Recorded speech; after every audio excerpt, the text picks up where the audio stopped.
Schrager. What's up, man? Peter Schrager. Welcome to ESPN. I'm here for it. Let's get to some Jokic highlights. Can we get Well, there already? Let's go. Peter came all this way to do Steph Curry and Jokic highlights.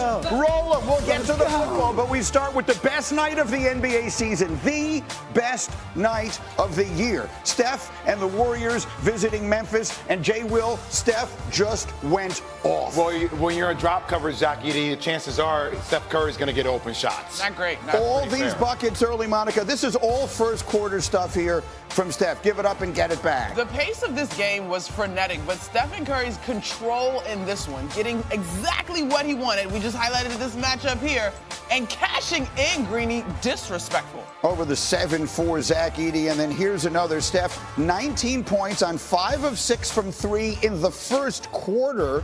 Warriors a 13-point lead. Then, Jay, to the second quarter we go, and look at the range here. I mean, you get up, who's on the shooter?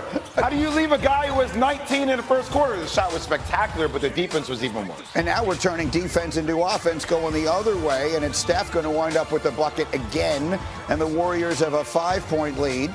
We're still in the first half. Steph, watch this. Come on. Now he's hot. He might be the best he's been shooting. I think he's the scariest. Last night was... Woo! 8 threes in the first half, Shams. Warriors up 8 at the break. But now, Warriors are down by 3. They needed every bit of this from Steph. Look at that. 45 points, 11 threes through 3, tied at 103 going to the fourth quarter. And then more ball movement. Shams, this one's going to give him an even 50. Unbelievable. He had a nice round of golf this week while the team was on their road trip in Miami and Augusta and all these places that he went. So I'm sure he's locked and loaded. By the way, Jimmy Butler had a quiet 27. Very quiet. Golf never does that for me. Brandon Przemski with the tip in there, and Steph Curry and the Warriors wind up with an absolutely thrilling win. For Steph Curry, it's certainly not his first 50-piece. It's the 15th of his career, tied with Dame Lillard for 6th in NBA history, well behind Wilt Chamberlain. Here was his coach, Steve Kerr, on the Chef's performance. I mean, the guy's 37 years old. It's incredible. 52 points with people draped all over him all game long. The conditioning, the skill, the audacity, the belief. It's just incredible to watch Steph at work. I mean, I can't believe he's still doing this at this age, but he's put the work in, and he still got it. Here, Shams, to pick up on the point you were making, Stephen A. Smith for years has been saying he's the greatest shooter that God ever created. But he actually, right now, may be shooting better than he ever has in his career. I mean, it's remarkable. And a lot of it is the conditioning and how he carries his body and things like that. And the Warriors have been smart about his minutes, too. And they've tried to do the best they can. That's why you go out and get Jimmy Butler. They're plus-minus with Jimmy Butler in the lineup and Steph Curry off the floor. There's some stats the Warriors in their front office they've cooked up. He's been getting a lot more time of rest even on different plays when Jimmy Butler has the ball in his hands. But Stephen Curry, that's where the ball belongs. That's where he's best at. And that's why this Warriors team is a legitimate contender. Anytime you have Stephen Curry, Draymond Green, Jimmy Butler, Greeny, they've gone from the back end of the play-in tournament to a legitimate title contender. Go. Look, 52, 10, and 8. One of the scariest things I've seen. He's no longer the underdog babyface assassin. Ain't been that in years, Jay. I know, but listen, he is the villain now, and I think he's embracing being the villain. And the beautiful thing about this, he's the petty king. I think this is the scariest thing we've ever seen Steph Curry be at level-wise for the way he plays. Like, he's entering a similar phase to when Kobe was Black Mamba. I think you're entering a dark Steph phase, right? Where little things like this, that's just him finding his rhythm. Look how he just runs up in the face of Desmond Bane.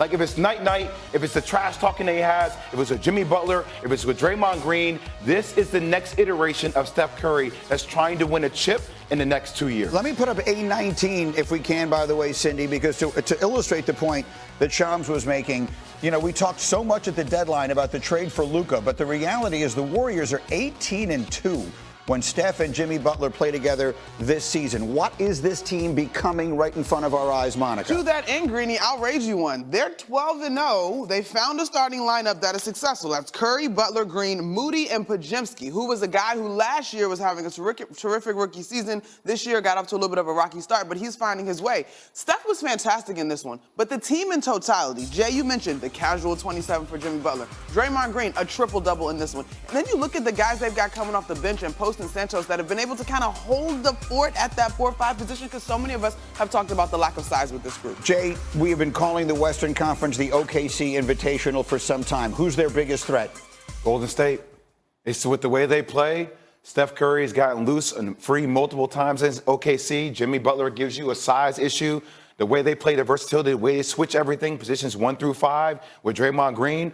Look, the Lakers will be there. Denver will be there. Minnesota has a size challenge to OKC, but I think versatility-wise, Golden State is the biggest threat, biggest matchup issue. So we all had that question last night, and I was like, I'm not going to do it. I'm not going to do it. I'm not going to be a prisoner of the moment. I don't think that that is prisoner of the moment. My one concern with that one is, I know you mentioned the switchability, but this is where I do wonder if the size is going to come into play when you look at what OKC has as far as the size. Mm-hmm.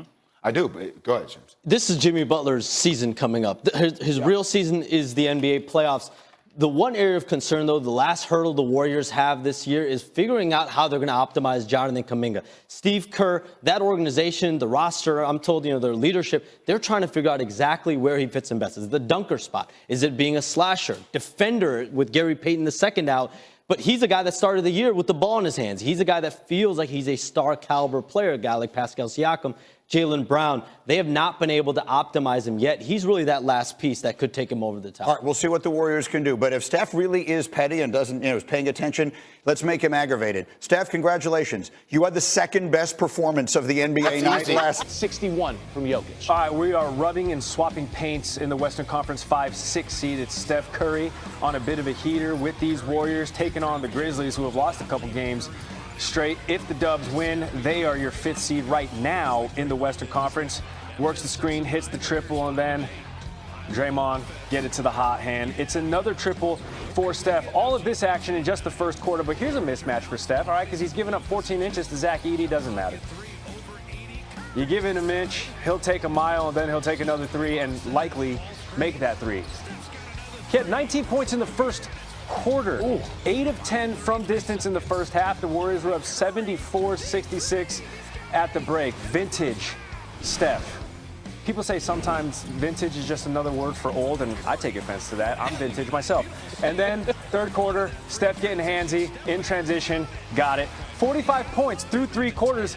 And we mentioned this would have been the performance of the night had it not been for a 61-point triple-double. The difference is, though, Steph went for 52, and his team got the win. They passed the Grizzlies for the 5th spot right now in the Western Conference playoff standings, and that is where and why we bring in NBA insider Shams Charania joining the program. Sean, it's fantastic to see you. The Dubs on a 3-game heater. That being said, and after what you just saw, how much damage could the Warriors do in the playoffs? Gary, just in this short amount of time, they've gone from a back-end play-in tournament team to a legitimate contender. Anytime you have Stephen Curry and Jimmy Butler and Draymond Green on your team, they are night and day from where they were to start the year. That's why you go out and get Jimmy Butler. And his real season is upon us, and that's the playoffs, and that's where he's going to take his game to the next level. The one area of concern, though, is the Warriors being able to integrate Jonathan Kuminga. It just has not gone the way that Steve Kerr and his coaching